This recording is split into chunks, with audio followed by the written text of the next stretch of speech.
올해 초 부산에서 피습당한 이재명 전 더불어민주당 대표가 서울로 이송될 때 소방 헬기 탔잖아요. 요거 관련해서 부당한 특혜 제공이었다. 결론을 내면서 부산대와 서울대병원 의사들, 소방본부 직원들이 공무원 행동 강령을 어겼는데 이제 국회의원 대상이 아니니까 이재명 전 대표에 대해서는 별다른 조치 취하지 않기로 했다. 이렇게 밝혔거든요. 요 사안 어떻게 보세요? 저는 국회의원이 대상이 아니라는 게 왜 그런지 저도 좀 그 법 규정이나 이런 거 좀 살펴봐야 되겠다는 생각이 들고요. 어쨌든 전체적인 사건으로 볼 때 지금 그 피습당한 데가 부산 지역이면 부산대 병원 가는 게 맞는 거죠. 아 그거를 뭐 지금 와서 이재명 대표 쪽이나 뭐 민주당 쪽에서는 뭐 서울대 병원으로 어쩌고 저쩌고 또 변명 내놓고 또 뭐 헬기 타고 뭐 이런 걸 보면 똑같아요. 일반 시민에게 적용되는 잣대를 자신들에게도 들이대고 있는가를 보면 다른 거예요. 일반 시민한테 적용되는 잣대 또 나한테 적용되는 잣대를 달리 적용을 하고 있는 거에 대해서 국민들은 놀고들이 있네. 놀고들 있어. 그러니까 이쪽이나 저쪽이나 다 놀고들 있는 거예요 지금요. 그게 너무 그리고 그거를 얘기하는데도 좀 부끄러워하고 좀 말을 안 하고 좀 이렇게 좀 뭐 이래야 되지 않습니까? 짐짓 속마음은 안 그래도 야 잘못한 게 뭐 있어 하더라도 겉으로는 연출이라도 하는데 지금은 연출도 안 해요. 그냥 뭐 잘못했는데 뭐 서울대병원 가는 게 그러면 일반 사람들도 부산 저 다치면 다 서울대병원 가야 되겠네. 그거 얘기가 되지도 않는 얘기들을 민주당이나 이재명 주변에서 뭐 본인들 하고 있는데 이재명 대표도 부끄러워할 줄 알아야죠. 부끄러워. 그러니까 이제 권익위가 명품백 그 결론 내면서 비판을 많이 받았잖아요.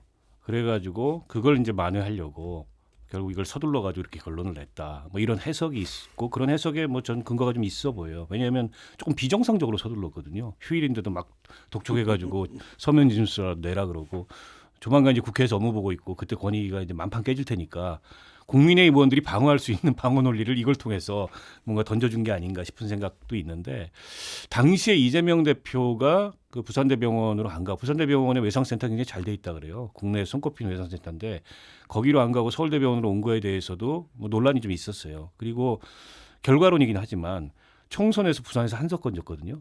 그때 부산대병원에 입원하고 퇴원하면서 부산 시민들과 부산대병원에 감사하다 했으면 낙동강 전투의 결과가 달라졌을 수도 있다. 이런 해석까지도 나와요. 왜냐하면 당시에 부산에서 총선을 치러야 되는 후보들 입장에서는 진짜 난감했거든요.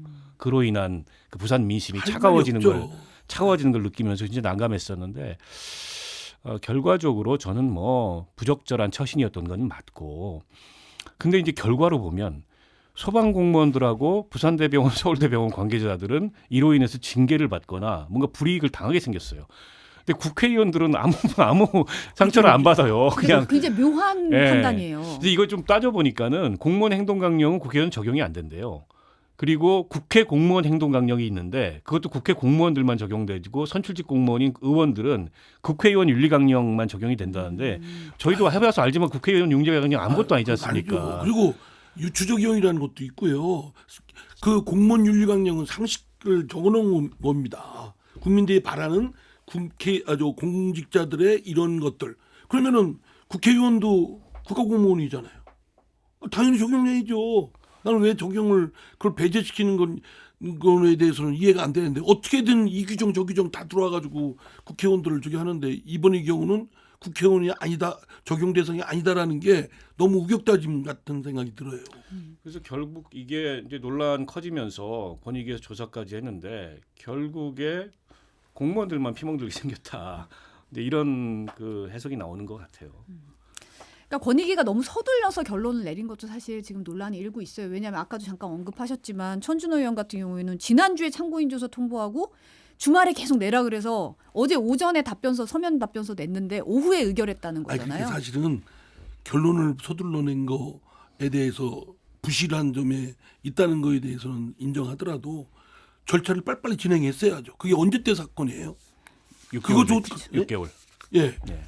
그거 조사하는데 그러니까 눈치 보고 있는 거예요. 이 사람들이 다 눈치 보고 있다가 상황이 되면 후닥닥 뭐 이런 것들이 권익위도 그렇고 검찰도 그렇고 판사도 그렇고 이게 참 우리 사회의 근간을 이루고 있는 말하자면 기초 세력들이 기초 부분이 이렇게 병들어가고 있고 오염되고 있고 그 구멍이 뻥뻥 뚫리고 있나 안타깝습니다.